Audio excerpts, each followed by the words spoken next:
En dan gaan we naar de Oranjerie in Remun, want daar vond zaterdagavond de première plaats van de operaboef Schinderhannes. Ze hadden er lang naar uitgekeken en zaterdag was het zoiets. Een opera met een hele lange traditie. Maar liefst 12 keer de Oranjerie uitverkopen. Dat zal niet iedereen lukken. De Limburgse opera Schinderhannes in Remun spreekt echter zo tot de verbeelding dat het haar is geluk. Goed, het is heel goed. Heel lekker te begrijpen, ik vind het heel interessant. Ja. Heb je eerder voorstellingen van Schinderhannes gezien? Ja, de vorige keer. Hoe lang is dat geleden? 7 jaar, 8 jaar, 9 jaar, weet ik al niet meer. Maar deze vind ik fijner. Ja. Is er veel anders? Is er veel veranderd? Nee, het verhaal vind ik hetzelfde. Maar dit is moderner. Schinderhannes heurt bij Remun, want de eerste opvoering vond namelijk al plaats in het jaar 1864.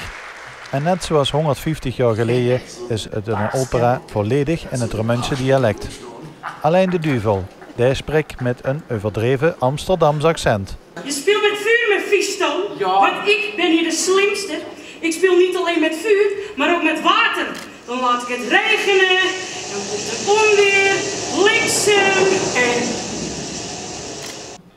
Het verhaal gaat over Florenske, de dochter van de kroegbaas Zwarte Peter. En die wordt verliefd op de rover Schinderhannes. Bienen, panen, adem!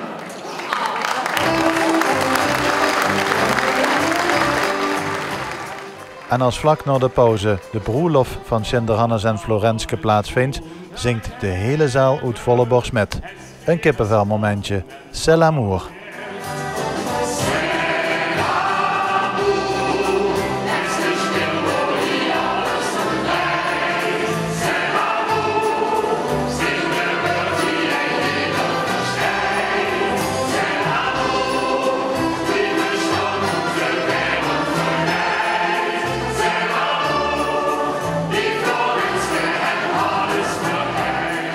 Het verhaal is misschien al 150 jaar oud, ooit geschreven door de Remunse schrijver Emil Seipgens. Maar de opera is met zijn tijd metgegaan. Er is heel veel snelheid ingekomen. Het verhaal duurt slechts 1,5 uur. En ook uniek is het volledig digitale decor, dat zomaar opeens verandert. Zo zit ze in de kroeg, dan bus in het bos en dan staat ze midden in de hel.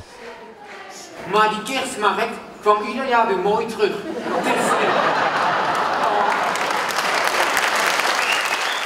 Na de première is er een staande ovatie. Het publiek is tevreden. Een klein puntje van kritiek was er wel.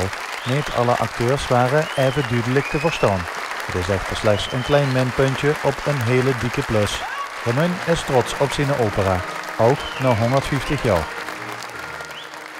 Heel snel en vernieuwend. Ja. Waar kom je vanaf? Utrecht. Zeeland. Dus geen dialect.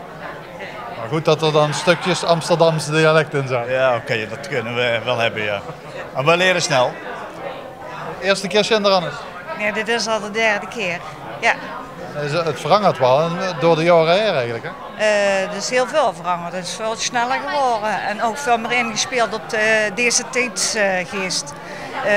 Achter de beelden en snelle wisseling van beelden en mensen. Ik vond het ontzettend leuk. Ja.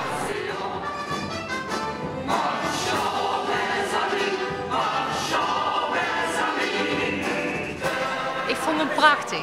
Het was een nieuwe opzet. Ik heb zelf 2 of 3 keer al metgedaan, ooit in het verleden. Maar het was gewoon heel anders. Ik vond hem mooi, ja, super. Ik heb genoten ervan. Zijn er ook dingen die niet veranderd zijn, die hetzelfde zijn gebleven?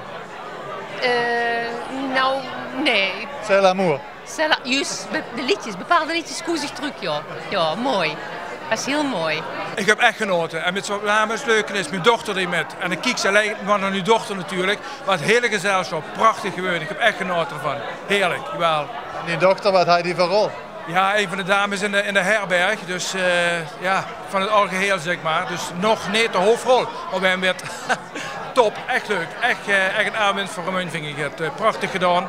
En mogen we trots op zijn. Het is echt een stuk, maar het is ook zo de stad zelf loopt. De beelden wat ze op staan, vaak die van Schinderhannes, en zussen ze staan.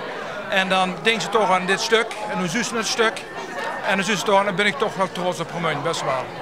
Op het algemeen, trots, wel. Trotse Remunjenaar, hè, alsjeblieft hè.